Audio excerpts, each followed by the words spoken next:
Hello, welcome back to the channel. In today's tutorial, we're diving straight into how to set up a virtual classroom schedule in Airtable for 2025. Now, the first thing you want to do is create a new base. Click on the plus New Base button and name it Virtual Classroom Schedule 2025. This is your foundation, your starting point. It's where all your schedule data will live. Now that we've done that, let's move on to creating tables for each of your classes. Click on the plus New Table button for each of your subjects. The reason we do this is to keep each subject's schedule separate and organized. It's easier to manage and less confusing this way. Next up, you'll want to create fields for each class table.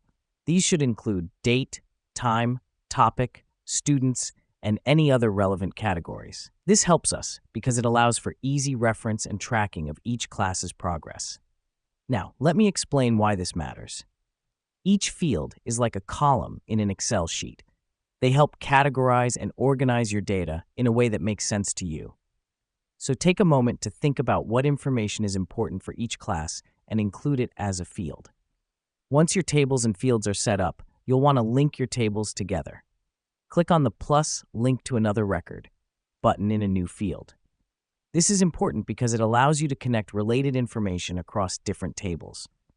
For example, you can link a student to a class or a topic to a date.